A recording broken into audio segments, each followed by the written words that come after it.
Hello, my friends. We are live. Welcome to You Left Shit Out. I'm just playing. Just playing. You guys know that's usually when CJ streams. But you guys saw CJ's move to nighttime. And I like this time slot better. So I actually think I'm gonna keep my evening time slot because that's usually where I talk to CJ, Josana, Nick and Zoya is on Wednesday. International Leftist Coalition is on Thursday. But I can jump in maybe like 2, 3 times a week and do these evening streams where I can actually break down and talk about these stories more in depth. You guys know I talk to them, especially when I have guests on, when I have panels, because my old school Twitch, which is rebooted, SocialistMMA, right? I usually only do solo. I used to do solo. Well, actually, that's not true. I had guests on. That's how I met JB Rome. We had the Black Rose Brigade back in the day. But I used to like going by myself because now I can actually don't worry about talking over someone all panel. You guys know I tend to do that. This weekend, Anti-Imperialist Summit. Super excited about this. Big shout out to my sister, my RBN sister Josana. She came up with this idea shortly after the General Strike Summit that we had. It's been a long time coming. Been super pain in the ass to fucking plan. So I need you guys to come out in big numbers this weekend. Big numbers. We got Aaron Mate and Margaret Kimberly starting things off. I gotta pull up the guest list. I'm actually looking at this list and I'm like, bruh. Y'all can't miss this. So literally on the first day, actually the first panel, we had Dr. Kareem Batesh and Dr. John Bremen. Dr. John Bremen been talking about the history of European imperialism, wrote a lot of books about imperialism. The very first panel off the bat, Dr. Kareem Batesh, Dr. John Brennan. And then after that, we got CJ, Margaret Kimberly, Aaron Mate. Margaret Kimberly and Aaron Mate on the same panel. Then I was on Kim from Black Power Media show. You guys should check that out. Maybe I should link it. It was a great conversation. Actually, I'll probably find the video and we can watch a little bit of it. But Black Power Media, like you guys been hitting me up. You guys like, where Black Power Media at? We ain't seen Black Power Media and RBN. We've been doing it, man. I was on their show on Tuesday. And Black Power Media, for the first time for the Anti-Imperialist Summit, is going to join Friday, 1 p.m. Eastern Time. That's a 2-hour panel. Dude, that's gonna be so dope. And the last stream of part 1 of the Friday stream, because they won't run concurrently. Big shout out to my friend Nolly. I see you in the chat on the Twitch side. Now, after the Black Power Media panel, I have the panel I'm probably the most hyped for. I told you guys I want to do a panel on the history of the CIA for a very long time, and I was kind of saving it for the Anti-Imperialist Summit. So you guys know me. We have a great community. So I just put out the word like, yo, who know a lot about the CIA? So we got this guy. I think he was a researcher for Abby Martin. So he like researched the CIA. He about slides. And also we're gonna have. I want to make sure I get his name right because you guys know I'm bad with names. We're gonna have a former CIA whistleblower. Well, he is not former. He is a CIA whistleblower. What's his fuck? Oh, John Carrigu. I'm gonna show you guys. I don't know how to pronounce his last name. This is the guy. We're gonna have him as well. This guy is a CIA whistleblower who exposed the CIA torture program. Look at the books he made. The CIA Insider Guide to the Iran Crisis. I need to read that book. I'm asking about that. I still gotta get prepared.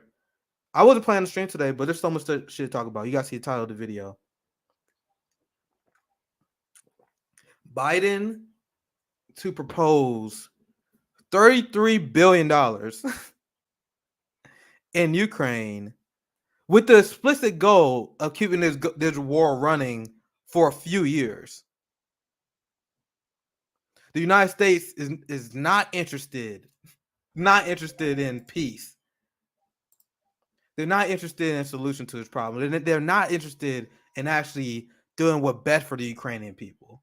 And when people talk about Ukrainians, you notice they leave out the ethnic Russians. They leave out what's best for the people in Donbass and Kiev who actually want independence because they don't want to be attacked by the Nazis, Azov Battalion.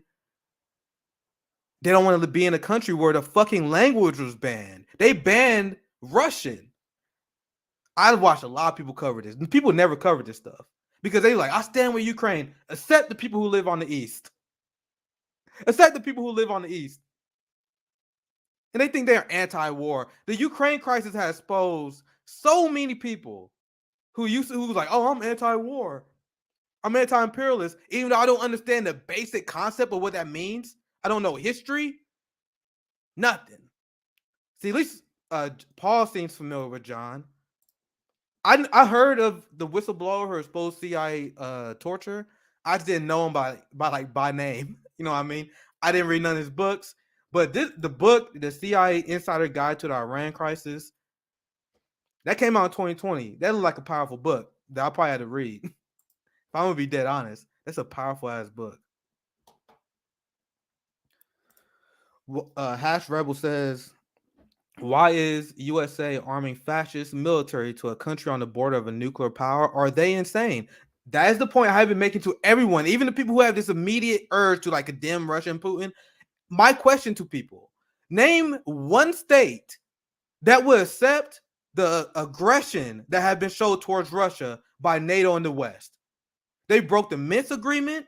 They literally stockpiled weapons and armed a hostile Nazi militia who is actively bombing, lynching, attacking Russian-speaking people because they are literally pure Nazis. It's even whitewashing them, calling them a neo-Nazi. A lot of people call them a neo-Nazi. No, they get their shit straight from Hitler. I think it's called the Mike Camp. Am I saying that right? Mike Camp. They believe in one people, one nation, in one state. That is Nazism. And they believe in using violence means to achieve that goal. So it's not even accurate to call them neo-Nazis. Like, they're straight up Nazis. They don't have an off-brand. They don't have an off-brand interpretation of that. So anyway, you guys, and we also going to talk about, because we getting quite a few people in here now. You guys know I always got to talk shit to start off. Nina Turner's race is coming up. There's been a lot of discussion about Nina Turner blocking Jimmy Dore on Twitter. There's so much shit going on with Nina Turner, and it's very disappointing. So disappointing. Met her in South Carolina. I had a lot of hope for her, but you got to see how she's been quickly selling out to the Democratic Party establishment. And I see a lot of people talk about Nina Turner with nothing but vibes. Vibes, bro. It'd be great if Nina Turner beat Chantel Brown. But can we look at the issues? Can we look at what is actually going on? How the fact that she is opposing BDS. This is how the selling out begins. And I'm explaining to you guys how this works. This is how the selling out begins. Because they say, oh, Nina Turner, she can't support BDS. Not the only, but the most powerful nonviolent resistance that the Palestinians have. You can't do that. They criticize Hamas in Palestine for resisting their colonizers, their oppressors. And they're like, oh, you can't fire rockets even though we guys are ethnically cleansing your people. We are bulldozing your homes. We are assaulting your children. We are killing your people. You can't fight back. You got to find a non-violent answer to fighting back. So they found a non-violent answer in BDS. But Nina Turner says you can't do that. And people will always see the excuses. Nina Turner, man, there's a Jewish constituency. This is how it starts. So you selling out our people to win your elections. What happens when she win the seat? When she win the seat, do you think those Jewish constituents disappear? Then, if Nina wins, which I think there's actually a pretty decent shot of her winning, then when she runs for re-election, you're gonna have the same people who defending Nina Turner. They'll be like, well, yeah, she had to sell Israel more weapons. She has a Jewish constituency. Yeah, Nina Turner has to fund the Iron Dome more. What can she do? She has this large Jewish constituency. She's running for re-election. We didn't get more into why the entire faction of the progressives who still believe in this imperialist neocon Democratic Party that is continuing to shift people to the right. It's insane. I'm gonna get into that. That's another story we'll get into here very soon. Let's talk about Biden. Actually, do I have another story? I got a lot to talk about, but maybe I should save my energy for the anti-imperialist summit tomorrow. We announced our speakers now on Twitter. We got a full list for you guys. I'm gonna pull the list up here very soon. You know who we not? You wanna know who we're not inviting to our anti-imperialist summit? The TYT left. Because I actually do think I'm gonna play this video where Cenk Uygur is like, I want to fight Russians in Ukraine. Do you guys see that crazy video? Malcolm Nance, Cenk Uygur, radicalized by American propaganda. Radicalized by American propaganda. All right, so let's get into the first story. I think we got over 100 people in here now. Please share, please like, please subscribe. Help us beat the algorithm. Also, big announcement, guys. Big announcement. I'm gonna start an exclusive series for Call-In.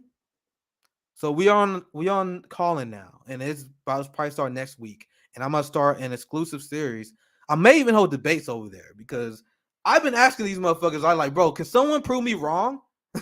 Like, you guys get mad at what I say, but I told everyone, if you want to invite me on, if you think I'm saying anything that's too radical for your likings, if you hear any criticism of Nina Turner, in which I'm going to share with you in this stream, and there are a lot of people who are upset at RBN, they're upset at the real left because we calling out Nina Turner for who she is. And if you dislike my take on Nina Turner, you are more than welcome to invite me on your show. Or you can come on my show. But you guys notice you never see those SocialistMMA versus. They don't want to debate me. They know they can't. They tune in. They hate watching streams. They know they can't argue against the arguments I'm making. The last person who did that, I made a fucking fool of. Vosh was like, you guys got to vote for Joe Biden. How's that going? You mean the same Joe Biden that accomplished none of the promises that you guys said that you said he was going to do? The same Joe Biden about sending $33 billion to Ukraine. Which I think we should get into that story now. That's my point. So the announcement was we're going on Call-In. And that's the opportunity, man. Like, if you guys don't like what I say, now I would love to hear it. I would love to hear it. And I'm telling you guys, one of the reasons why they will never debate RBN, the reason why they will never have RBN, like Jackson, he got his debate with Sam Cedar. Like Haas and him debate Destiny, you will never see that happen with us.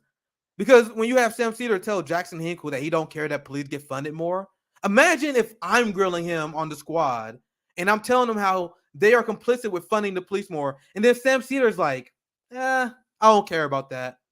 Do you know that the optics is completely different when you say that to a black leftist versus someone who you perceive as a privileged white boy, right? So if you're a privileged white boy, your debate tactic is like, I don't care about anything you're saying, and then your audience think you look good, right? But imagine if I was grilling someone on the squad funding the police more. Imagine if there was a Palestinian grilling a Nina Turner sycophant on her not supporting BDS, and they're like, I don't really care about that. You know how bad that would look? That's why you will never see RBN. You will never see none of these shit. These people are like, I love debates. We are debate me, bro. But I've been asking for a debate for like a year. No one would do it. No one would do it. These motherfuckers are quick. Like Hassan Piker, they are quick to like pop off on Twitter. And I'm like, oh, go ahead, invite me on your show. And then they're silent. As soon as I say, hey, if you got a problem, you can invite me on your show, bro. We can talk about it. That's when they go radio silent. So now I know they don't even do that anymore, which is kind of peaceful. I got a very peaceful existence now because I just be on Twitter. I'll be doing it on YouTube. I'll just be talking shit. No one calls me out because they know I would like, all right, let's talk about it then. And no one want to do that. No one want to do that. Who wouldn't do that on any of the texts I have? Any of the texts I have. These people are deeply unserious. And they know when having a conversation with me, I will expose them as being deeply unserious. Like, imagine someone defending Nina Turner to me. Do you know how stupid that would look? So I'm having fun, guys. Like, this is more a celebration stream, too, because we had the anti-imperialist summit. When I'm on my own, I talk a lot of shit, so hope you guys are having fun. My friend Nali, it's hard to debate someone when you know the other party is right. Yep. That's why they will never do it to me. Like, the thing is, they will debate like people like Jackson even when they know he's right, because then they're like, oh, whatever, man. I don't care about your fucking opinion. You can't say that when you're someone who's pretending to be on the left and you're telling someone who you're supposed to be fighting for. Like, I'm black, we're in the black community, we're poor, we're working class, right? I'm the person that you're supposed to be fighting for, but you're debating tactics with me. You know how ridiculous that would look? That's why they don't do it. They debate in the rich white boy club. Breaking Points, every single person you see on Breaking Points is a millionaire. I want you guys to understand that. You never, and they be like, oh, we're going to have a debate on Breaking Points. Bitch, there's nothing on the line in your guys' debates. And you know, they super friendly because nothing on the line. It just clicks for them. Yep. I don't mind the disagreements. I see some people you guys name, and I like a lot of these people that I disagree with. Some of the people like I met before, we friends, but if you can't handle the public sphere or debate, it says a lot about you. So let's I guess we can dive in first story, man. We got a lot of people in here. Leave a like, share, subscribe, support us on Patreon. Like I said, oh yeah, my announcement. We're going on Callin, so please get the Callin app. And I'm gonna be like, bro, let's do this. I want to get people who disagree with me on there. Like, I see some people calling shows be like super interesting, but imagine if I'm on Callin, I'm like, bro, go ahead, bring it on, because you got callers, you got people that come in, call in. Shit, I would love to cover stories, and I would love to have shit live be like, yo, I'm gonna debunk them. Yo, you know how great content that's gonna be. So we gonna be that's gonna be Callin exclusive. It's gonna be Callin exclusive because we gotta get you guys over there. YouTube has not paid us.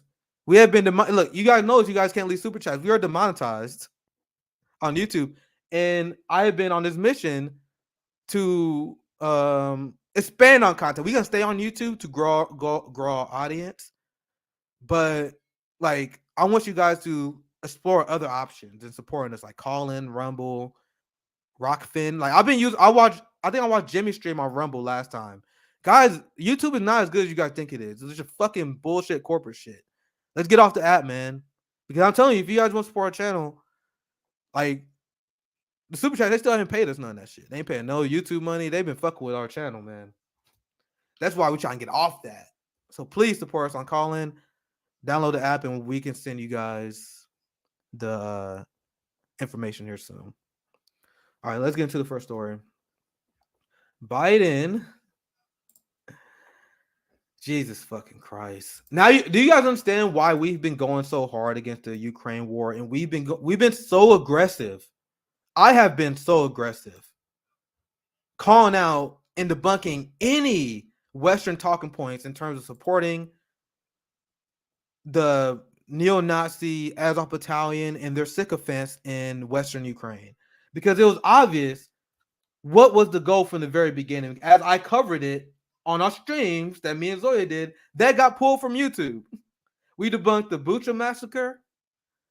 We debunked so many of the talking points, like 4 or 5 hours on YouTube that was pulled. Now you guys want to know why I'm going on Callin now? I'm going on Callin. I'm going on Rockfin. You guys gonna see me on Nick and CJ. You guys see me on our roundtables and stuff probably. But shit, I'm gonna be on Callin, guys. I'm telling you. I think we can make clips on Callin, but I think we're going exclusive. Right? So we've been calling this out because I knew what this would lead to. The privileged people, they don't care. And you know, these are the people who like go along with arming Ukraine. The progressives, just another issue that our progressives have been exposed on. They're going along with this Russian-Ukraine narrative when it's only being used to siphon wealth from our community. That is late-stage empire in decline. That is what happened to almost every single empire. When you look at the Mongolian Empire, the Roman Empire, the British Empire, their empires start to collapse when our empire started expanding overseas, start worrying about militarism and conquest. We got 800 military bases while our people starve. We got a massive homelessness population that has grown to this day by thousands. Our water is poisoned. Flint still don't have clean water. And Flint is just the one who gets the most coverage. There are black communities in the rural, the Bible Belt. I'm gonna just call it that, aka the low life expectancy belt. Sorry if you live there, but it's true. True. Capitalism kills. Capitalism poisons. The water in the Y is poisoned. Right? The military been dumping toxic materials in the black community. Have been doing that for a few years. Right? So all this is going on while Biden is sending billions to Ukraine. So we have so many problems here. But I can't even begin to state the crime of the ruling class during this whole crisis. And it's been obvious because this has been their goal. They shifted from the war against terror in 2018, and they said they want to shift to fighting a new Cold War against Russia and China. I'm going to have Danny Haifong on. We're going to have a panel talking about a new Cold War in China. Dr. Kareem Bates, I think his name is Zun Drew. We're going to talk about the new Cold War in China. That's something we're going to talk about multiple times on the Anti-Imperialist Summit. I've been telling you guys, it's been the most important story. Everyone else talking about other shit and avoiding the new Cold War between China and Russia. That's the biggest development in global politics probably in my lifetime. Probably since the collapse of the USSR. Because you have UK officials, you had US officials who've been openly admitting, I think Devin Nunes is one of them, who said we are using Ukraine as a way to fight a proxy war against Russia. Standard U.S. foreign policy. Standard U.S. foreign policy. So when I saw this crisis developing from the very beginning, you got a lot of people that say, oh my God, anti-imperialists are defending Russia and defending Putin, which I didn't do. I kept my eyes on the prize, on the West and on NATO. And I've been explaining to people the crimes of NATO in the West, how they are the aggressors in this conflict. The CIA, we're doing the history of the CIA panel on the Anti-Imperialist Summit, destabilized and overthrew a democratically elected government in order to install a puppet in Zelensky that will allow Azov Battalion to kill ethnic Russians and cleanse the country. He banned the Russian language. He banning any opposition party.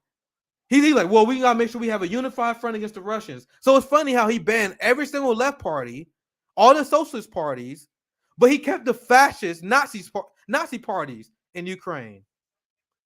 And there are people probably clutching their pearls. Nick, I can't believe you're saying this stuff because the United States have programmed and brainwashed our populace ever since this war. Because as I explained, we are the most propagandized country, and it's not even close. It's not even close. You got majority of Americans blaming Putin for the gas increases instead of our sanctions, our hostile foreign policy actions, corporate greed, the fact that oil prices was going up even before this, the fact that inflation was already a problem before this. But our propaganda now convinced people that it's Putin's fault. Even though only 3% of the gas we get in our country come from Russia. That's how propagandized we are. Now we have people who are so propagandized, who they hear what I'm saying, they may disagree with me. They're like, nigga, you crazy. Join one of my call-in streams. I dare you. That's all I'm gonna say. That's all I'm gonna say now. Join my call-in streams, man. I'm gonna be live on there like 4 or 5 times a week. I would love to talk about this with you guys. If you disagree, because as I said, I can back up every single radical position I have. Because I knew, if you watch my old streams, the ones who may be up on YouTube, God knows if they haven't been taken down yet. I upload them on Rumble, though. I told you guys this will be the end result. People are outraged today at the announcement. I knew this was going to happen. I warned you guys weeks ago on this show. This whole conflict, the reason why the West want to drag this on, the reason why they want to escalate against Russia, the reason why there's always a foreign policy agenda in the United States. We only had like 22 years of peace in our like 244-year history as a country. But there are people who still don't understand how this shit works. The United States, we do not win, we do not accomplish our global geopolitical agendas, the spoken agenda. Name one war that the United States have won. The only thing we have achieved is destruction in Syria, Iraq, Yemen, Somalia, and the list go on and on. Like, think about all the countries we got involved in. It's endless. It's been just destruction. We didn't accomplish our goal. If you think we did, let me ask you guys: we're terrorism. Terrorism is at all-time high. We declared a war against terrorism over 20 years ago, but terrorism has an all-time high. That's a failure in my books. They got their ass kicked by the Vietnamese. They got their ass kicked by farmers. They lost in Korea. Why do you think there's a North Korea? That's because the United States lost. So we had to starve the people with sanctions. That's what we do. Quoting Barack Obama. So the point is, the United States don't win these conflicts. If you think the United States is even trying to achieve their objective of peace in Ukraine, if even weakening Russia, they're not weakening Russia. They put these sanctions on Russia. Now the ruble is stronger than it was before the crisis. The sanctions have failed. Europe is going to suffer for no reason. So we don't try to achieve our agenda. So what is the goal, Nick? The goal is to funnel money to weapon defense contractors and enrich their donors, which by extension enriches the politicians who get jobs after they lose to being weapon defense contractor lobbyists, right? Or they get direct donations to the fund to keep them in power. Raytheon, Boeing, all the weapon defense contractors are making record profits. Someone else said Afghanistan. Yeah, Afghanistan was a complete defeat by the United States. We spent $300 million a day and we did not accomplish jack shit. After 20 years, $300 million a day, the Taliban is stronger than ever in ruling Afghanistan. So big shout out to Mega. Maybe someone else said that, but this is the comment I saw for remind me of that one too. But as I mentioned, Raytheon, Boeing, these countries are making record profits. That was the goal of the Ukraine crisis. These people have no idea what they're doing. So that's why I see whenever I see anyone repeat the state propaganda regarding Russia, Ukraine, my response is, oh my God, you don't even know what this shit is about. You think that the shit that they say is shit that they're trying to achieve. That's how far away you are. If you are repeating anything that comes out of the Democratic Party or the state apparatus, actually I should say Democrat because Republicans and Sean Hannity's, they are just as hawkish on this issue as well. So you want to see the result of the Russia-Ukraine crisis and why the West do not want this shit to end by any stretch of the imagination. Because the point of this $33 billion in aid, is because they're expecting, I'm trying to see if I can find what they said. They're expecting this war to last years when it could literally end if Washington and the West was serious about having a neutral Ukraine, reining in NATO. As a leftist, you guys know my position is abolishing NATO. I should read you guys the black radical position on Ukraine. It's not the greatest article. So let's go this one. This is the objective of the West, which is their secret objectives they always accomplish. The objective in Afghanistan, Iraq was funnel money into private militias, like Bessie DeVos's brother. Do you guys remember his name? I'm blanking on his name. I'm sure I can Google it. The brother of Bessie DeVos, who like the leader of BlackRock or something like that. What the fuck the name of the? Here, I'll find the story. Here, I'll put it. Bessie DeVos brother. Eric Prince. Eric Prince. I know you guys probably yelling at me in the comments, but I was Googling. Eric Prince. What's the name of his militia? Blackwater. I said BlackRock. So Eric Prince of Blackwater is they was enriched during the war against terror, right? That's the goal. They enriched so many private contractors. They extracted so much opium. They was in there literally guarding and manufacturing the drug trade in Afghanistan. If you guys don't believe me, look up U.S. opium, Afghanistan. This shit is not hard to find. It's really not.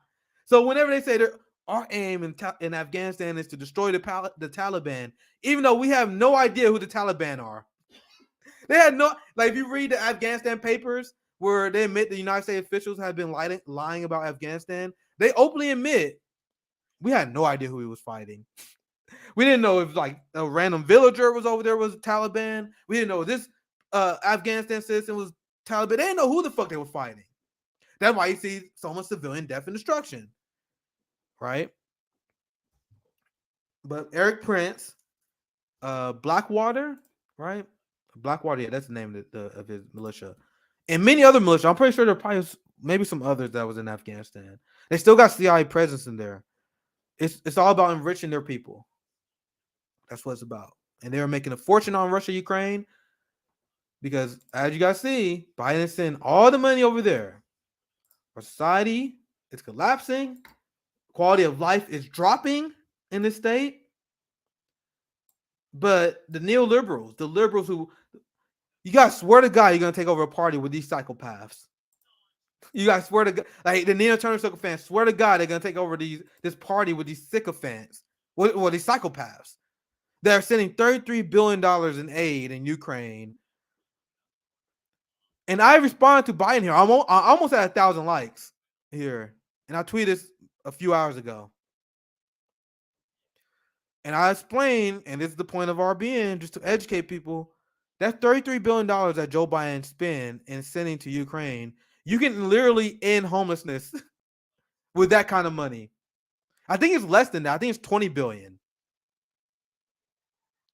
Ending homelessness is a objective that is easily accomplishable. Like there are countries that are way poorer than us, Cuba, the DPRK, that have eradicated homelessness, but stupid ass capitalists in this country believe that it's an impossible ask. The money that we're sending to Ukraine is literally enough to do that and some. So not only can you end homelessness, you can probably give them a good place with that money. This is one part of the budget. We're not talking about the police budgets. Our police spend more than every single fucking military except for China, I believe. You guys know how crazy that is? Every single homeless person, every single person you see live in poverty, that is a policy decision made by the person who sent this tweet. President Biden, Jim Crow Joe, our former president Donald Trump, our former president Barack Obama. Every single one of them people you see on Skid Row, we have Rome on the ground. You have Rome on the ground reporting about how there's a new Skid Row in Detroit. There's Skid Rows popping up in Boston, Massachusetts. Sabi and Rome did tour for the poor over there. We have a massive homelessness epidemic that the capitalist class is just pushing to the side so they can fund Nazis in Ukraine. You guys know how fucking maddening it is to be a leftist in this damn country. So I'm going to show you guys an example of what could be done if we was not ruled by rapacious capitalists.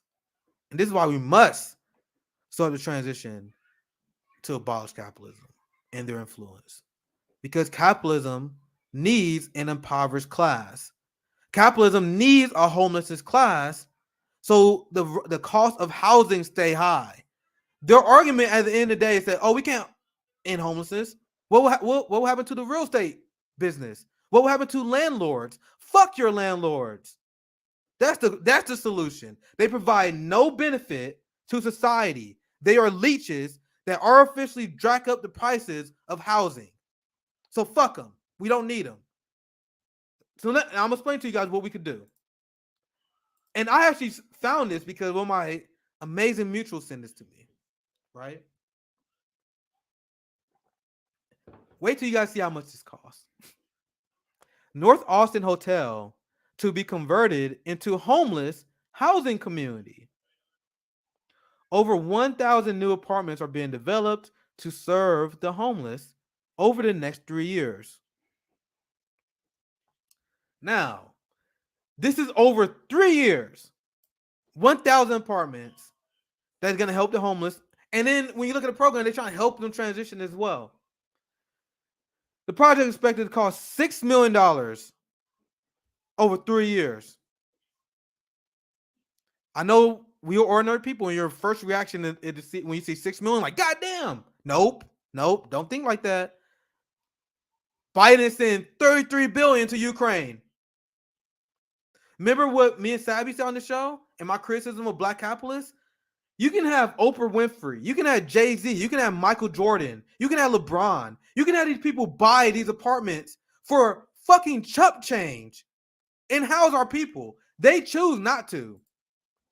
All our capitalist class, every single one of them simply chooses not to. Elon Musk bought Twitter for $44 billion. That could end homelessness and give everyone nice housing in the process. So you understand why RBN has no tolerance for capitalist sympathizers? Because their ideology leads to poverty, death, and destruction. This homeless problem is literally artificially created by capitalists because their system is so incoherent. They cannot drive profit. They cannot have a meaningful existence without having a homelessness class, without having a global poor, without having child slavery that Nestor is taking advantage of, that Elon Musk has taken advantage of. See, someone said poverty subsidizes capitalism. That's exactly what it does. That's a great comment. Last thing I want to share on this story is a tweet from Glenn Greenwald because he nailed it. Now let's get back to Russia-Ukraine. It's a great tweet by Glenn. Now, $33 billion more to fuel the war in Ukraine. Given the predictions / hopes of U.S. officials that this will be the last years, not months, it's hard to see any end to this cash drain to Raytheon and friends. Because as Glenn been knowing now, and we've been explaining as well, they don't give a fuck about ending this conflict. Anyone who think they do, anyone who sides with the Democrat Party in any shape or form in this conflict, and we'll cover Cenk Uygur's meltdown on this. So you guys see who, like, I'm not talking about no one. I don't like punching down, so I usually aim for the bigger names, but I see a lot of fucking clownery on the U.S. left. There's a reason why we're weak. There's so many fucking clowns. There are people who say they're left of center, and they got a fucking the Ukraine flag Twitter. I'm getting off topic here. Maybe they'll set my call-in invite. So let's read some chats. Let's see what I missed, and then we can move on to our next story. Make sure you guys stay tuned, like the stream, share. Our next segment, we'll be talking about Nina Turner and BDS, which is why you cannot convince me or anyone at RBN to say shit like, oh, Nina Turner actually will lead to change. If you believe that, blank. Just leave it there. You still believe in the Tooth Fairy too? Motherfuckers still believe Santa Claus is real. The U.S. killed Gaddafi, and Hillary Clinton laughed about it like a fucking psychopath. And after they killed Gaddafi, it forever destabilized that area. Right? Insane. Global poverty is a deliberate scheme by capitalism. Every single issue you see in our society can point back to our unbelievably stupid system called capitalism, which is designed to crash every 5 to 8 years by design. Because every time capitalism crashes, what happens? Billionaires increase their wealth exponentially. Elon Musk became the world's richest man in the middle of a pandemic. What the fucking number? I don't remember the number. Let me find it. The amount of trillions billionaires have made. Let's see. Trillions. Here's one of them. I was trying to find. I got so many things bookmarked. I knew I could find something. So disaster capitalism is what they call it. Disaster capitalism is when they see stuff like Hurricane Katrina, and you got so many of these fucking capitalists who profit off of that. These self-planned and imposed depressions. I don't even like using that word recession. I don't like fucking sugarcoating what they do. What they do leads to people dying or homeless and dying. So this is In the middle of disaster capitalism, which is by design, this is what happened. COVID was a disaster, right? Not for the billionaire class. Tax Day shows, and this was released literally less than 2 weeks ago. Tax Day study shows U.S. billionaires now own $4.7 trillion. Their wealth has soared by 62% in 2 years. What happened in 2 years, guys? The COVID crisis, the economic recession that, once again, they profited from. So people who think you can reform capitalism, if we just change it a little bit, it won't crash as much. You don't understand the point of capitalism is to crash, is to take advantage of disasters, so the wealthy will benefit. Big Pharma was making $1,000 per second on the vaccine, but you can't sue them if you are vaccine injured though. And there are people that actually defend that shit. There are people that actually defend that. How crazy is that? Big shout out to my friend Didi, the DBRK expert, my foreign policy sensei, my friend. All right, let's see what else. Nina opposes BDS. Yep, we about to get to that next. I'm glad that we got a lot of people here watching now because that's the next story. You got all these people apologizing for Nina Turner. And RBN, we criticize the progressives, but every single criticism we do is based on the issues. You think, as someone who used to like Nina Turner, I want to come out here and shit on her? I wish they was good on the issues. They were good on the issues. We would have no reason to come out here and shit on them. If they didn't fund the police more after the Capitol riot and join the Democratic Party and help expand the police state, why we wouldn't have no reason to fucking criticize them. If they forced to vote, if they didn't vote for one of the most insane war criminals in modern American history, Nancy Pelosi, one of the most corrupt politicians in the world, we would have no beef. They are just wrong on the issues. They are wrong on the strategies. So you saying shit like they're the best they have, that doesn't mean shit when they are selling us out. Oh, he's the best sellout. He only going to sell out your community a little bit. It's only going to be a little bit of state violence. Ask the Palestinians how they feel. Oh yeah, trust me. On the Anti-Imperialist Summit, we have a Palestinian organization. I'm gonna shout them out right now. We're gonna have an Israel-Palestine panel. And it's funny, I was talking to them. They was trying to gauge me. They was like, how radical can we be? I was like, bro, do you know who you're talking to? I was probably to say that. But I was like, bro, you can say whatever you want on this show. And then it was like, we have some words for our progressive politicians. So they said that. So we see what they say. Because they was telling me they are not happy with them. But Nina Turner stands, squad sycophants will be like, oh, you Palestinians, line up. She's the best oppressor you can find. Shut the fuck. You know, it's always these white leftists. White leftists want black people, Palestinians, Mexicans, Muslims, anyone who is not of the white bourgeoisie class.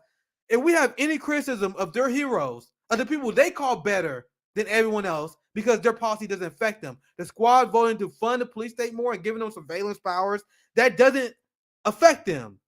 So they are allowed to say, oh, they're the best you can get, man. Why are you being so negative?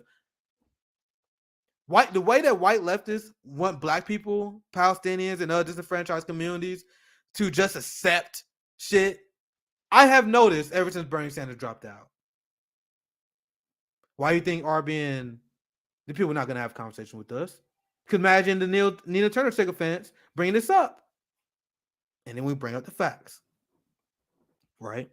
So I guess this is a good time to get into the story. Hold tight and please share. Because there's a lot of dialogue that's going on about Nina Turner. Except this. Because everyone talking about a lot of stuff going on with Nina. And I actually did not know about this. Because this is a recent interview. One of my amazing mutuals and comrades on Twitter sent me this and gave me a heads up on this. I get a lot of great tips from my comrades. So look at this. This is not too long ago. Oh, fuck. I need to find the article so I can get the date. It was literally like a week ago. Let me see. This could be as intellectually honest as possible. So this article. I still don't read that cutout because I think that sums it up pretty well. This article is April 20th, right? So this is very recent. That's what I want you guys to know because I didn't clip the date on here for some reason. So here it is. Turner last week published an open letter in the Cleveland Jewish News, the largest Jewish publication in the state, pledging support for Israel and explaining that she is opposed to the boycott, sanctions, and divestment movement. We literally just did a stream 2 days ago, the Outsider View with me and Josana, where we covered the offensive of the Israeli state attacking Palestinians in the third largest mosque in the world.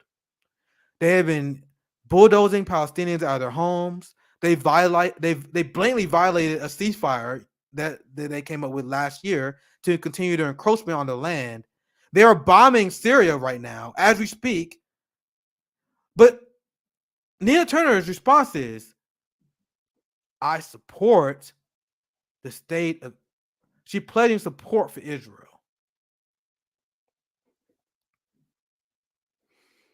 So this is what so many progressive white leftists who are super quick to sell out our communities. Remember when I told you guys we need a black-led movement? Why you guys gotta say this shit? A Palestinian-led, like they will sell us out. They will sell us out. Well, Nina Turner running within the Democratic Party, she's gonna sell us out to white supremacy no matter what. Just to correct myself on that, I guess Nina Turner is black. Black-led movement that is not part of the Democratic Party. Let me say that. Let me say that. Because if you're part of the Democratic Party, you work for white supremacy. The squad already proved they work for white supremacy by giving the Capitol Police more funding and expanding their surveillance power. Some people want to say, oh, well, Cori Bush, she voted no.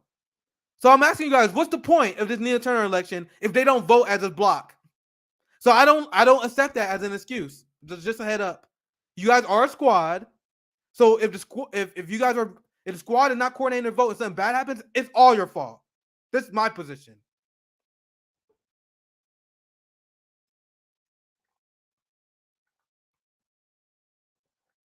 So this is my tweet about it. Because I already seen the excuses where people will say stuff like, well, she has a large Jewish constituency. In AIPAC is going to spend a lot of money against her. So she has to sell you out. She has to sell out the Palestinians. She has to sell out the Palestinian people because she has to win. AIPAC is going to spend a lot of dark money against her if she don't sell out the Palestinians. So if you guys are willing to fund the police more, which hurts the black community, if you guys are willing to turn your back on BDS and the Palestinians in order to win, so you're turning your back on the people that need your help the most. The left fights for workers and disenfranchised community like black, brown, and Palestinian people. If you are selling them out in order to win, my question, as someone who stands solidarity with my Palestinian brothers and sisters, who's someone who's affected by the police state that they are complicit with health funding, my question to you is, what is the point of your project? What is the point of your experiment if in order to win, you have to sell us out to do that? Your only goal is to appeal to the white suburbia, the people who are willing to support you because they know they're not affected by these policies, which makes you no different than a liberal because they have the same thing that the liberals do. Oh, we can't stand for this issue because what if we lose to Republicans? You guys are doing that, but you guys are replacing Republicans with corporate Democrats. And you guys will know why Nina Turner and her team are fucking idiots. They're grifters who are just trying to steal money from the working class because the strategy doesn't work. That's the dumbest thing about this. That's the most mind-wrenching thing about this. Them selling out people. It does not work. Let me show you. So the mindset behind the Nina Turner campaign and the progressives has been, oh, if we hedge on this issue and we sell you out, that will help win over our giant Jewish constituency. Because Nina Turner's excuses for losing last election was, oh, we had a lot of dark money. We had a lot of AIPAC money that came in. So because she's afraid of AIPAC money, she's saying, I'm going to sell out the Palestinians. So AIPAC doesn't go after her. Do you guys want to know the result of Nina Turner selling out the BDS movement? We all know, right? Do you guys really think AIPAC going to stop attacking Nina Turner on principle? Just to let you guys know how dumb Nina Turner is. Let me show you guys this. They are still attacking her. This came out 2 days ago, before Nina Turner's letter to the largest journalist publication in her district. So despite the fact that she's selling out to Israel, look at the tweet by AIPAC that they released 2 days ago. Decode Nina Turner's op-ed, and you'll see what she doesn't say, and it says it all. What's missing? Pro-Israel, a U.S.-Israel relationship. If or how she support Israel, opposing BDS. Bruh, you dumbass progressive. It doesn't matter what you say. Do you think the liberals have a substantive disagreement with you because they're honest? Oh, we were at the AIPAC lobby. We just have a political disagreement with Nina Turner because she is wrong on this issue. No, motherfucker, they are corrupt. They are corrupt. And they will always endorse the corporate Democrat. They will always endorse the people who finance the ethnic cleansing of the Palestinian people. And here it is at the end. Nina Turner is anti-Israel. Look at the date. 2 days ago. No, sorry, 3 days ago. After she sold out the BDS movement. So this is the point that the squad knows. They just don't give a fuck because they're just here to collect the bag now. The point is, and the AOC used to make this point when she ran, there's no point to hedging toward the center because even if you give them what they want, they will still lie about you because they're not good faith actors. Now, we're about 20 minutes in this segment. How many of these progressive media outlets that you've seen defending Nina Turner brought up any of the shit that you see on this stream thus far? You think RBN's the only people that know this? You think I have this advanced research team? It's just me and my comrades on Twitter, right? But everyone who defended Nina Turner not bringing up none of this shit. They're not bringing up how this is a grift. They're not even trying to win. Look at the strategy. The first fucking month of her election, she's like, well, if you guys were disappointed by the squad, you're going to be disappointed by me. She is not trying to win. If she wins, great. But this strategy is so unbelievably stupid. Which is not strategy. They know what they're doing. Nina Turner wants to be beloved by the establishment. Now, the last part I want to get in this story, because obviously we got to talk about BDS. Let's use this as an education opportunity.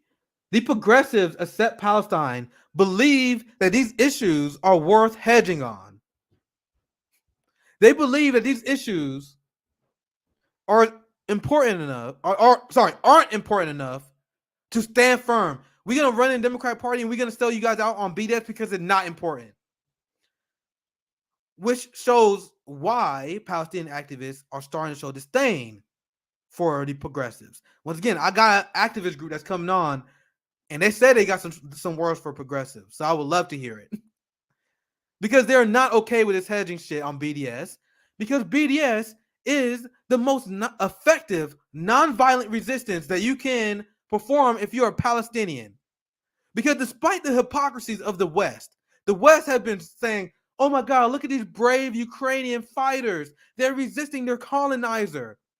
But whenever Palestinians resist in any shape or form, they're like, oh, Hamas is terrorists, even though they're launching rockets in response of Israel attacking the third largest mosque. The depth difference, it could literally be like 50, 100 times larger in a lot of these clashes. It's not a clash, it's an ethnic cleansing. But whenever Palestinians respond to the ethnic cleansing, like throwing rocks, for example, because that's what the Israeli forces said. The Israeli forces, in order to justify their attack on mosques and Palestinians in East Jerusalem, they were saying they're stockpiling weapons. Hamas is stockpiling weapons. They're stockpiling weapons of rocks. You see them? That kid over there. That kid has a rock. Let's go in. We got. Sorry, we don't want to do it, but we got to crack some heads because you got to stockpiling rocks. No, I'm dead serious. That's literally their excuse for their latest offensive, attacking Palestinians in mosques, because they're retaliating against Palestinians throwing rocks at them. Meanwhile, the West, Joe Biden sent $33 billion in aid in Ukraine. They want Ukrainians to die fighting their colonizers. So, do you guys know what the insane Zionists say? What they say, well, if Palestinians have an issue with how the Israeli forces are interacting with them, they have an issue with this apartheid state that we developed for them, the fact that we bulldozed and stole their land. Why don't they just resist in a non-violent fashion? This is what they always say. The Palestinians, they are terrorists. Hamas is a terrorist. They need to resist in a non-violent fashion. So then Palestinians created BDS in the global BDS movement. But Israel said, not like that. You got to resist non-violently, but not in a boycott. And anyone who supports BDS, they get labeled as an anti-Semite. And you have the right wing, you have Elon Musk, you got these people who pretend that they support free speech. But have they ever came out for a teacher who was fired because she refused to sign a pledge to oppose BDS? People are getting fired in academia. People are being purged because they're refusing to sign pledges to oppose BDS. With Abby Martin won a case, this is proven government crackdown on the freedom of speech. Is Elon Musk bringing that up? Is Elon Musk standing for the Palestinians who has been censored because they stand for the BDS movement? The BDS movement and the crackdown against it is the biggest First Amendment violation that our government is pursuing right now. That, and in right-wing states, they were trying to make protesting illegal. So Elon Musk in the right wing that pretend they're for free speech, the real free speech violations, they're dead silent. They're dead silent on Julian Assange. Has Elon Musk spoken up for Julian Assange? Is he speaking up for BDS? Nope.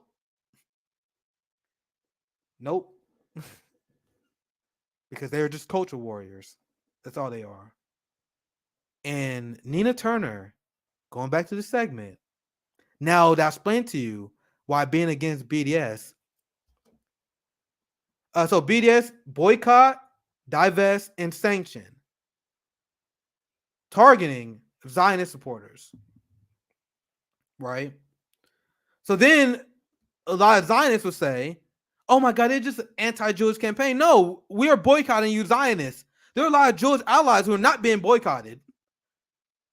Katie Hopper is an ally of Palestinians despite her Jewish background. BDS is not boycotting Katie Hopper. I use her just because she's the only one, the biggest example I know, right? So it's targeting the Zionists because their occupation and their violence against the Palestinian people is unacceptable. I covered this with Josana this week, the violence that the Israelis are committing against Palestinians. We talk about this on the International Leftist Coalition all the time. The violence against Palestinians is unacceptable. So we have to support BDS because it's the most effective non-violent resistance. And it has been so effective that you have Israel and AIPAC attacking anyone who supports it. Because there has been, and I can show you guys stories, there have been reported instances of Zionist supporting businesses flipping because they've been hurt financially. Israeli businesses who support apartheid were hurt financially. So they're not going after BDS for no reason. Right? They're not going after BDS for no reason because it's an effective movement. Now that I explained BDS to you guys, Now try to explain why Nina Turner is against it. Don't worry, I'll wait, progressives. I got a call-in show that I'm starting. I would love to hear when you guys come on my show and explain to me why it's okay for Nina Turner to sell out Palestinians for their non-violent resistance. This is one of those positions that is unacceptable to me. Opposing BDS is unacceptable because Nina Turner says she supports Israel's right to exist, and then she says she opposed any fucking resistance that the Palestinians can offer. So Nina Turner is telling Palestinians to shut the fuck up and die. That is what she's doing. That's how Palestinians, that's how they interpret opposing BDS, and that's how we should. I learned from my Palestinian brothers and sisters. I was meeting with the Palestinian activist group that I'm working with, the Palestinian Community Network, and we immediately hit off because they're going to join us on the Anti-Imperialist Summit, and they have words for these progressives. They told me on the call, they're like, is it okay for us to go after these motherfuckers? And I said, go ahead. They are not okay with this shit. And in our call, we talked about the long-standing history of solidarity between Black people and Palestinians. I brought it up, and they love the fact I brought it up because this is something they are actively working towards, and they got the receipts. I'm looking forward to this panel. I think it's Sunday afternoon. Hold on, let me. The panel I'm gonna have them on for the Anti-Imperialist Summit. Fuck, I hate this ad on this calendar app. I want to let you guys know what time it is because it'll be on Sunday. Yeah, I'm gonna have the U.S. Palestinian Community Network. They're gonna be on 11:30 a.m. Eastern time on Sunday. So I would love to hear what they had to say because there is no opposing BDS from all the Palestinian activists I heard from is unforgivable. And they also was talking to me and explained to me about the solidarity that I talk about on the show between Palestinian and Black people because we are victims of the same imperialist state. Israeli military forces train with the NYPD. They swap secrets. They're like, the NYPD be like, hey, Israel, how you subjugate the Palestinians so well? They're like, oh, I can show you some tips. Then NYPD like, yo, I'm gonna show you some tips too on how to crack some head of Palestinians. And you notice they use the same tactics. They use the exact same tactics.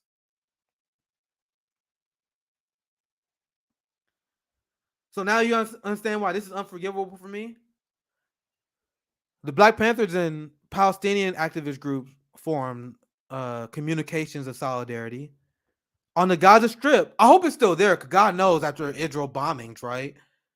In the midst of the George Floyd protests, there was a George Floyd mural that was put up in Gaza. Real ones understand that we in this shit together. And now about oppression Olympics. Oppression Olympics is what the establishment used to divide us. Black people, Palestinians, Muslims, Arabs, East Asians, like any group that is a victim of U.S. imperialism. Now is the time for us to lock arms and be in this shit together. Nina Turner, a Black woman, sold out Palestinians. This is unforgivable for me. Nina Turner selling out Palestinians. If you think I'm being too harsh on her, she's always welcome to come on the show and explain. She won't because she won't have a good explanation. We're joining call-in.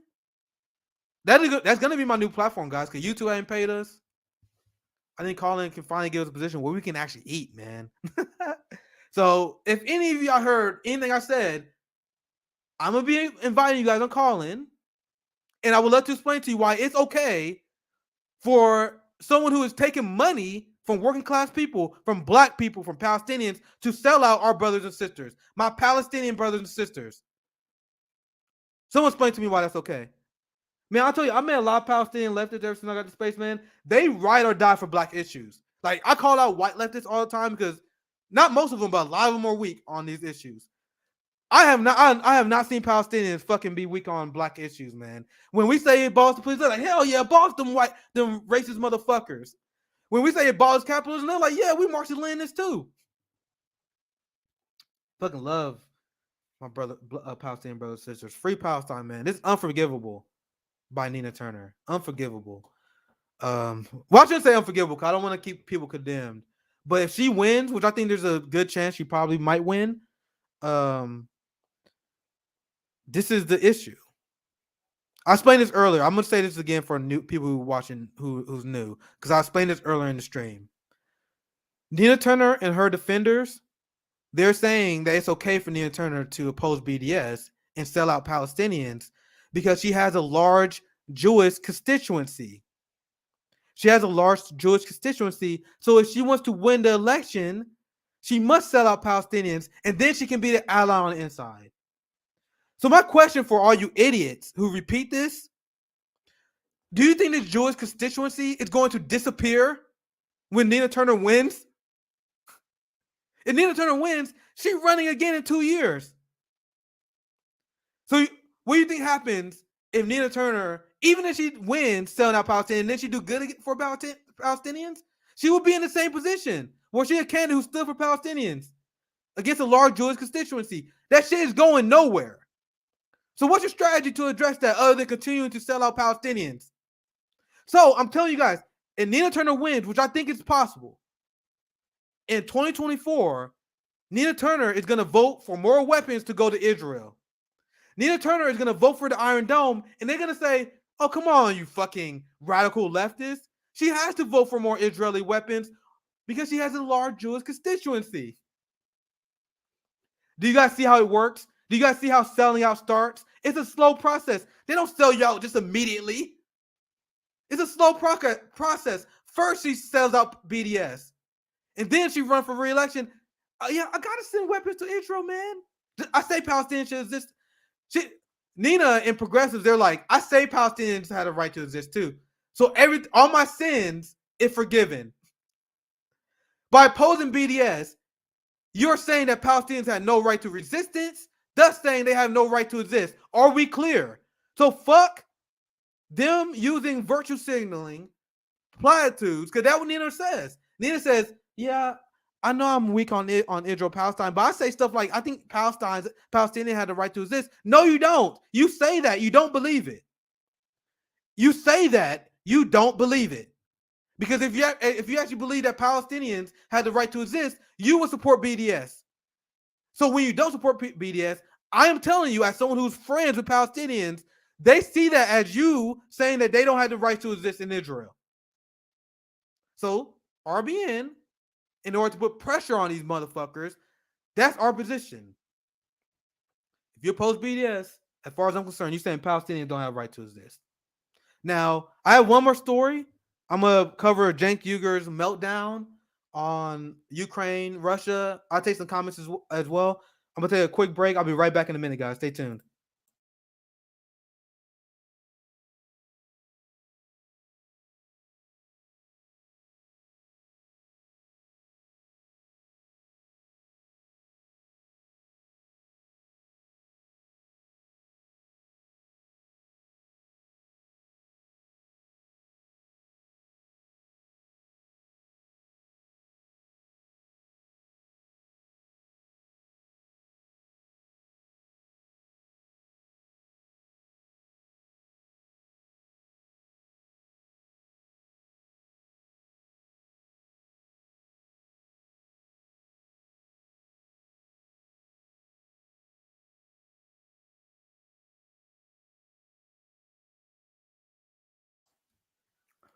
I'm on my own today.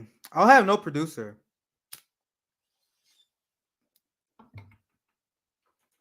So I hope you guys are okay with those little breaks when I have no producer.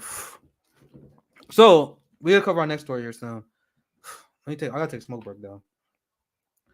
I'm already streaming longer than I thought I was going to.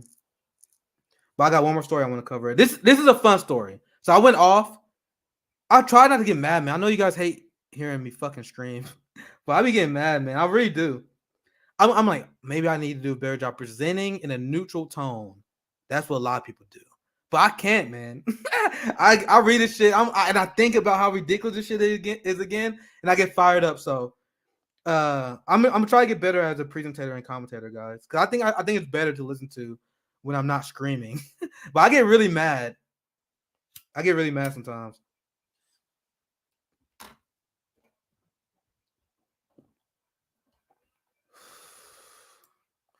I'm appreciate you guys sticking with me. Once again, I'm just taking like a quick minute break. I'm gonna read some comments and chats. Excuse me. All right, what I leave off? We got a great comment from Twitch. Assange deserves the Presidential Medal of Freedom.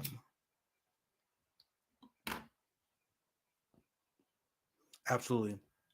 Julian Assange explained the same thing that I was explaining to you guys, how the United States don't accomplish any of their geopolitical goals. They just assure destruction. And they are there to finance and shift money from the taxpayers into weapon defense contractors. That's their job. I'm trying to see if I can find the video. I usually have it pretty readily available. Yeah, here it is. Since someone gave a Julian Assange a shout out, I must play this video because I love this video from Julian. Let him explain to you guys what the Afghanistan war was about. If you guys didn't believe me when I explained this shit earlier in the stream. So let's watch this video here real quick. And I'll get to some more comments.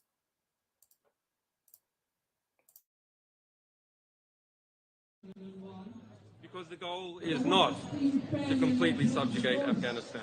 The goal is to use Afghanistan to wash money out of the tax bases of the United States, out of the tax bases of European countries, through Afghanistan and back into the hands of a transnational security elite. That is the goal, i.e. the goal is to have an endless war, not a successful war.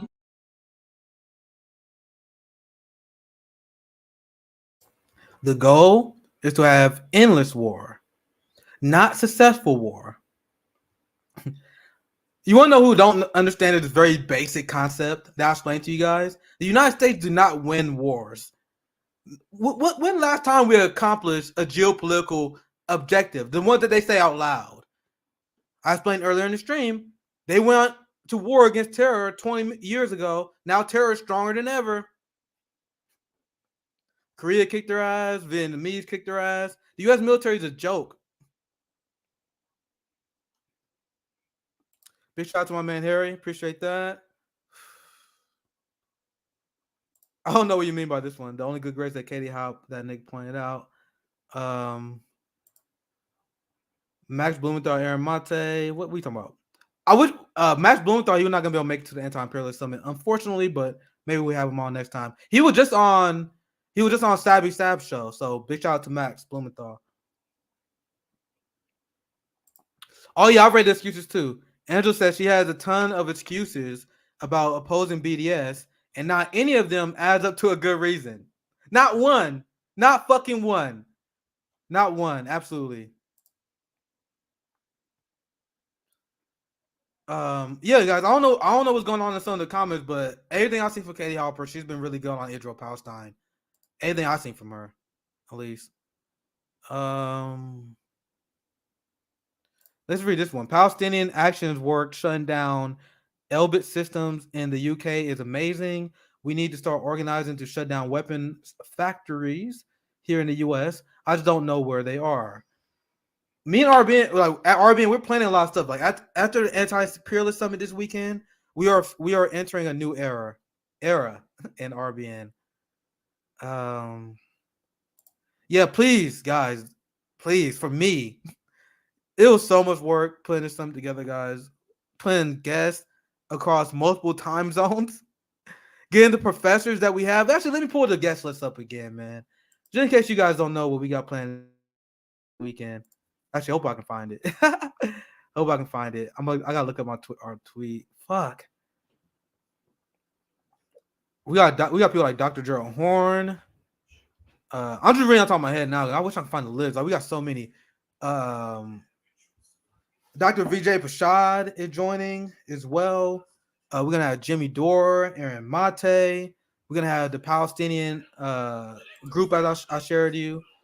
We're gonna have a CIA history panel. I think one of the people that's going to be on the panel is a former researcher for Abby Martin. We're going to have a former CIA whistleblower. What's that dude fucking name again? God damn it.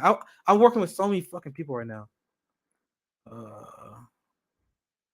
But we're going to have CIA whistleblower on as well. Let me put it down. There's too many people. Margaret Kimberly.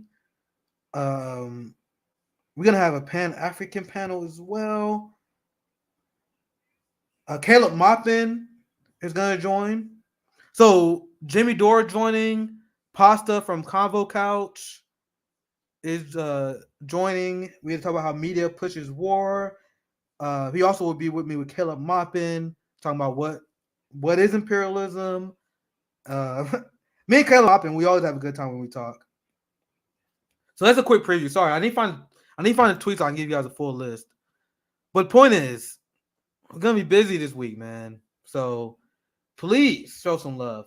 We're also gonna have the MS. Let me make sure I get it right. My boy Nico and his network. What time is that? That's Friday. Sabby is hosting that panel. So yeah, so we can have Sabby Sabs. She hosting Jill Stein. Friday morning, and then she also gonna have a MCSC panel. I think Fiorella, Nico House, and the whole network is gonna be there. So Combo Couch up and they do good work on imperialism. So, fuck, what's that CIA dude name? I'm sorry, man. I'm blanking, guys. This has been long. I don't got this shit written down right in front of me. Let me put respect on his name. Let me put respect on his name. Where's the John Carrigu? How you say his fucking name? John Carrigu, former CIA whistleblower. He's the one that exposed the CIA torture program. We're gonna have him on, and we're gonna talk about the CIA.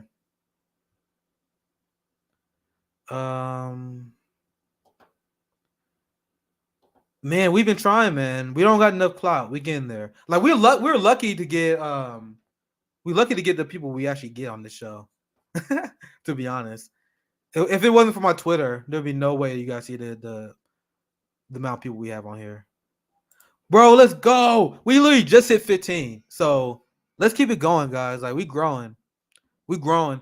We're also going on Callin. We're on Rumble. We're on Rockfin. But Callin, I'm starting a new Callin series with them. I think it's gonna be great. So I need you guys to follow us to Callin and stuff too. Help us support. Appreciate you guys for subscribing. Hope you guys enjoying. How many likes we have for this stream? Dude, we got 250 likes on this stream. Holy shit. Can we get 300 though? I am honored though. We got a lot of people watching this. Nick, do you ever have Chris Hedges on? Wish. We had Dr. Cornel West on a few times. I think he's like the biggest name we had on. He's the biggest, most unbelievable name. And can I brag for a second?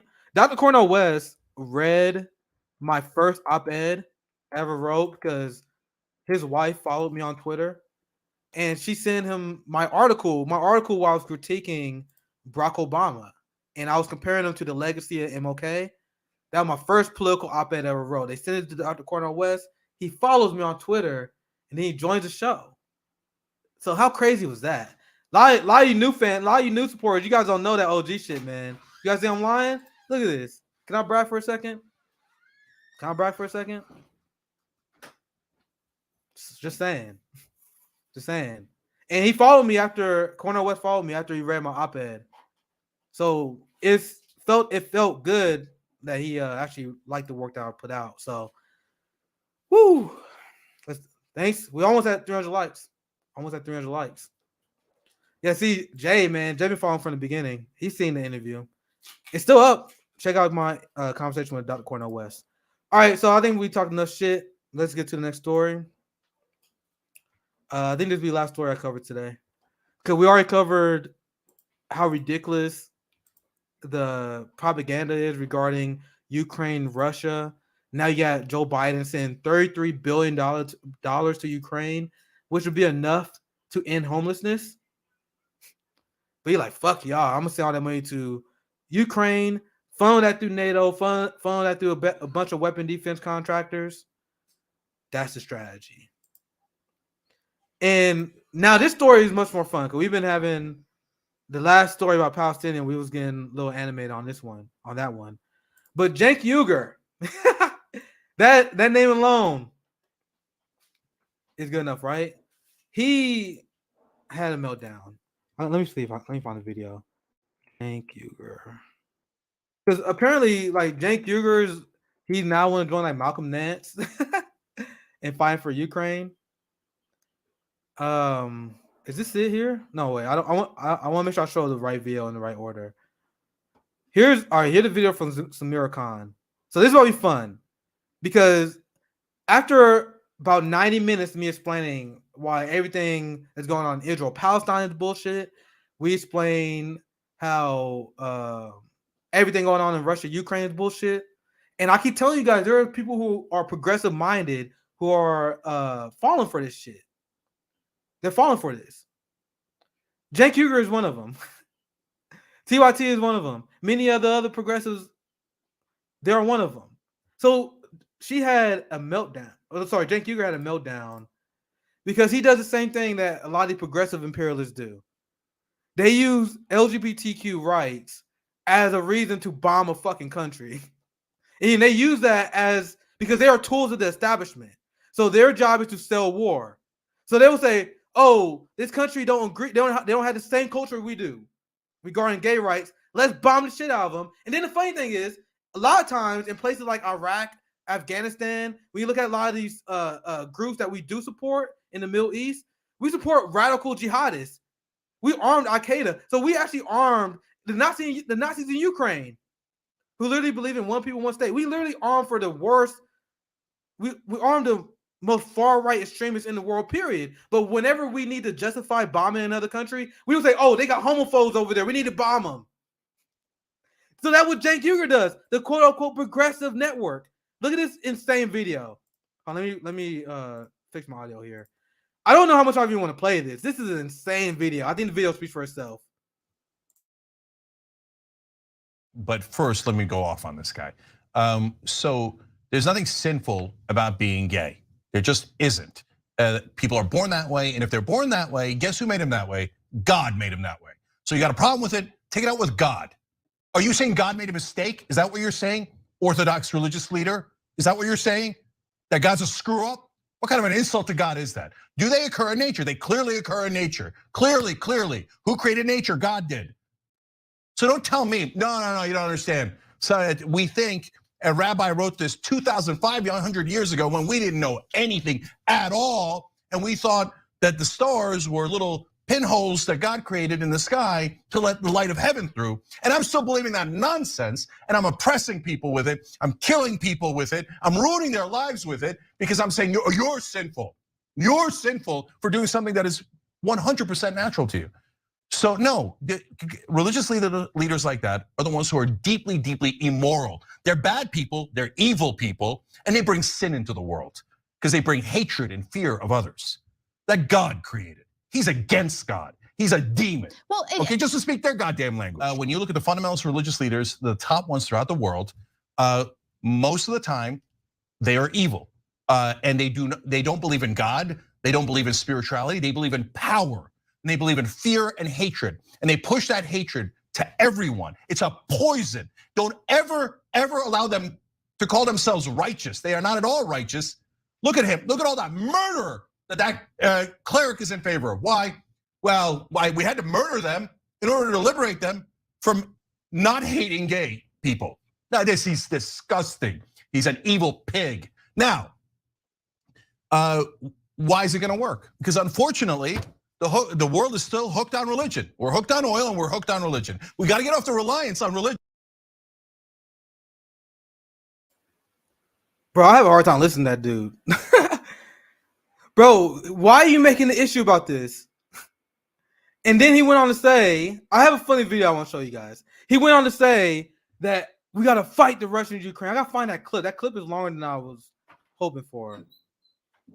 Because there's a part of that clip. Maybe I should keep it playing. Here's a 10-second clip. I don't want to play the whole thing because that whole thing is fucking annoying, man. He's annoying. Here it is. You're bad. You're a terrible person. Am I clear enough? Let's go fight. Let's go fight for Ukraine. Let's go fight for each other against these goddamn zealots. You're bad. You're a terrible person. Am I clear enough? Let's go fight. Let's go fight for Ukraine. Let's go fight for each other. What? He was like, let's go fight in Ukraine because crimes that Putin is doing. Meanwhile, Joe Biden is funding a genocide in Afghanistan. Where's the rant about that, Jank? He's literally funding a genocide in Yemen. And the numbers of deaths that are coming out of these countries compared to what we see in Ukraine and Russia is nothing. Is he that mad about our leaders that is bombing, helping fund bomb and genocides in Israel, Palestine? Israel bombing Syria right now as you speak. And you see the strategy that he used to push war? This strategy that progressive imperialists use. These people are anti-LGBT, so we should bomb them. Let's liberate the people by bombing them. This is the same like tactic that Cenk would use to justify. He was like, yeah, I think we should go in Syria. This is what the progressives do. This is why we call them out. But anyway, that meltdown's kind of funny, isn't it? He's like, let's fight. You about to pull Malcolm Nance. Malcolm Nance, man. He about to fight for the Azov battalion while they call him monkey, nigger, and all this stuff. You guys know the Peace Corps warned black people, and they said, do not volunteer in Ukraine, or they will call you the N-word. They will look at you. They will jeer at you. Malcolm Nance was like, nah, I don't give a fuck. Plus, you guys know he's doing it for his crew. I don't want to get into that. I don't want to get too off in the tangent here, because this story supposed to be funny. So I have a funny video response I want to show, because will he really be fighting for? He think that he'll be fighting homophobes, right? He think he'll be fighting homophobes if he joined Ukraine fighting Russia, even though he literally will be holding hand with the Azov battalion who believe in one people, one state. They banned the Russian language. They banned leftist parties. Ukraine banned left parties and kept the Nazi party in charge. But Cenk Uygur wants to fight with them in order to liberate gay people. You cannot liberate people through the act of bombing them. Now, let me show you this video. This is a very funny video I saw on Twitter that sums up Cenk Uygur's rant really well. Check this out. You're bad. You're a terrible person. Am I clear enough? Let's go fight. Oh, wait. Sorry. Let me fix the audio.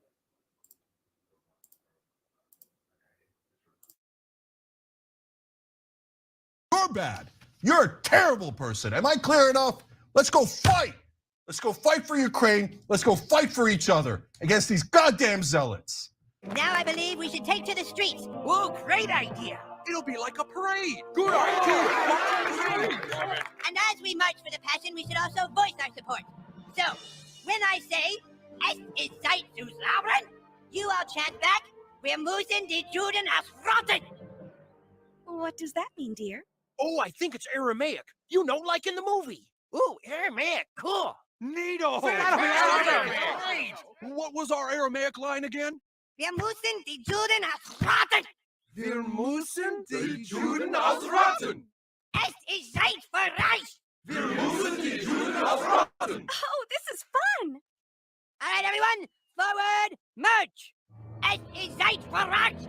Wir müssen die Juden ausrotten. Es ist Zeit für Reich. Wir müssen die Juden ausrotten. Yes.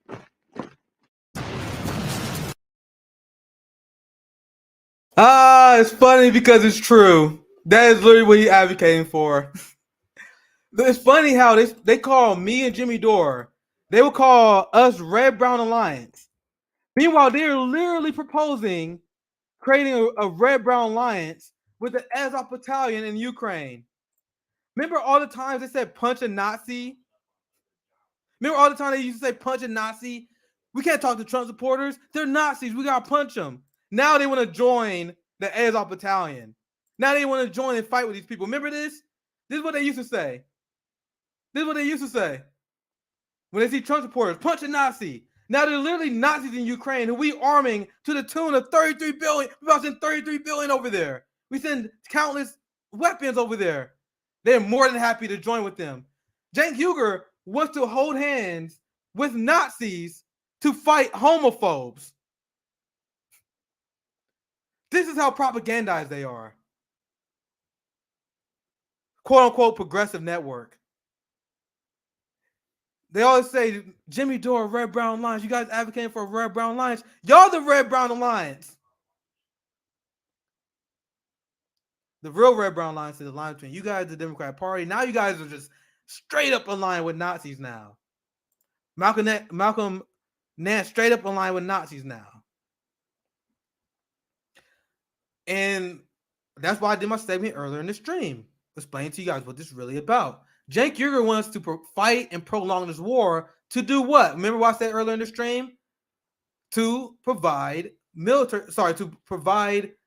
funneling of money, taxpayer money from around the world to weapon defense contractors. Raytheon, Boeing, the military spending topped $2 trillion. I'm gonna keep repeating this. This was the objective in this conflict. This is what Cenk Uygur wants us to fight for. Global military spending tops $2 trillion for the first time as Europe boosts defenses.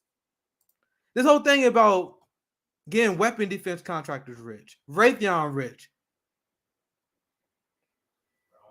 But the reason why this is why they're starting to censor people. Cenk Uygur, remember when Cenk Uygur melted down about Elon Musk and Elon Musk's First Amendment crusade?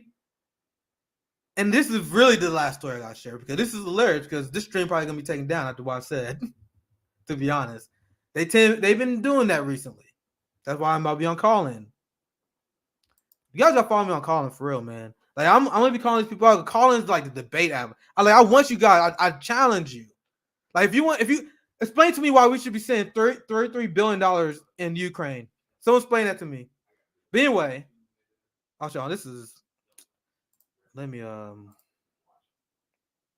pull this up. The United States is now implementing like this ministry of truth. I'm dead serious. Like this is crazy. So let me pull this up. So our stream's been getting pulled. 2 of our streams with Zoya was pulled because she's from Ukraine. She grew up in the USSR. And we did stream debunking the Bucha massacre, debunking all of the fucking talking points. 2 of them was 2 streams pulled in a row. And this is by design. Liberals melting down about Elon Musk taking over Twitter because they won't be able to do this mass censoring. I don't think Elon Musk can be great, but Elon can at least provide a shield against the liberals censoring, right? But look at this. This person, Nina, I don't want to say her last name. Jankovic? I don't know how to say Eastern European names. I really don't. Nina is one of the chief propagandists for the Democratic Party and has been. Look at this. Joe Biden and the DHS just hired Nina to fight against disinformation. They are forming a disinformation governance board. Look at the tweet. Cat's out of the bag. Here's what I've been up to for the past 2 months.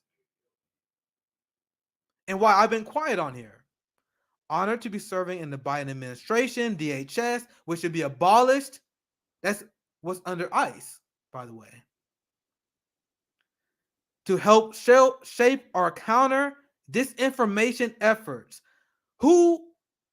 These are the biggest liars. Joe Biden pushed the Iraq war on a lie. Joe Biden said he was arrested in South Africa protesting with Nelson Mandela. He said he was arrested during the civil rights era when he was a fucking segregationist. He lied about his record multiple times on the campaign. He continued to lie to the American people every fucking day. But these people are going to be the arbiters of the truth. So we went full circle here. We actually about to implement the ministry of truth. No, dead serious. This is the ministry of truth. Didn't that come from 1983? Right? So let's look at this passage here. DHS is standing up to new disinformation governance board to coordinate countering misinformation related to Homeland Security, focused specifically on irregular migration and Russia. They might be controlling the flow of information about Ukraine, and she was already like a propagandist in Ukraine. And when I look into Nina, this is who she is. This is her portrait here. So she is in charge about what is true and what is not true. But as I said before, she was the chief propagandist for the Democratic Party for the last few years now. She pushed Russiagate, and as you see here now, she's pushing Russiagate, and she was saying that the Hunter Biden laptop story, which has been proven to be true, even admitted by the New York Times. But she was pushing that the Hunter Biden laptop story was a story that was pushed by Russia. So this person is going to be the arbiter of truth, the head of the ministry of truth. Let's see. I think I have a Russiagate receipt. I'm on my own today, so be patient a little bit. I think I found one. Let's see if I can find it. Oh shit, I'm a goof. Did I not save it? Oh, here it is. I think I found it. Oh Jesus. Sorry guys, I've been busy playing Anti-Imperial Summit. You guys want to see Nina, who this person is? Look at this.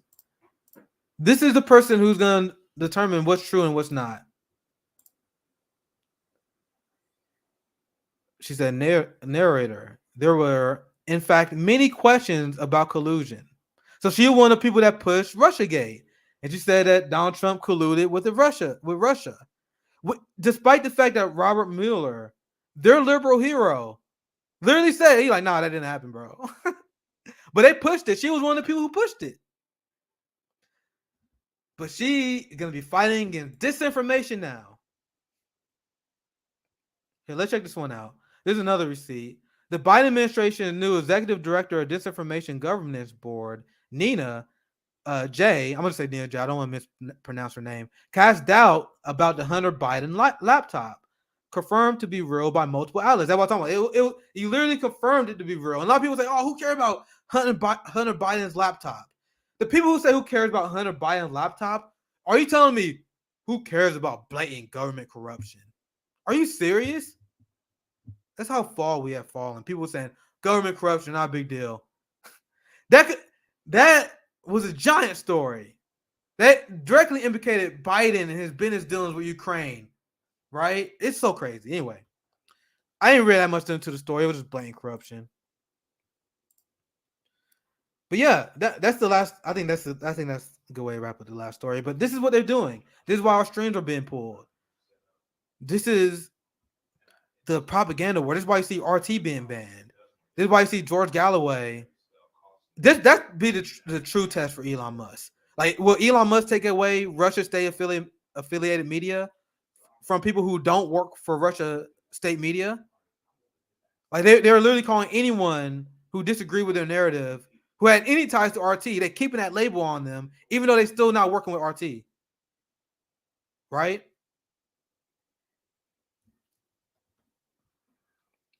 Okay, I think I'll wrap the segment with that. I'll take a few more questions and we can wrap it. I definitely got to plug the Anti-Imperialist Summit. One more time, we have amazing amount of guests that are joining us. I'm gonna find my guest list I made. I'm gonna search for it on Twitter. So that's tomorrow. I'm not sure. Are they doing a roundtable today? Let me check the notifications. I'm not sure if JB and Sabi doing their show today. Yep. So actually, yeah, in 30 minutes. In 30 minutes, we will be live. I like to call it the Sabi and JB show. So JB and Sabi will do a stream, and they will be here in 30 minutes. I think it's a good time to wrap up. Make sure you subscribe. We got a lot amount of likes. So I'm glad you guys enjoyed the stream. We have 325 likes for this stream. I appreciate that. Please share. Help us reach our goal, getting 30,000 subscribers. I mean, I think we can get there. We also be joining call-in. You guys sign up to our email list, Patreon. That's the best way to support us. So either way, thank you guys for watching. Stay tuned. JB and Sabby will be up next. Have a great day, my comrades. Take care.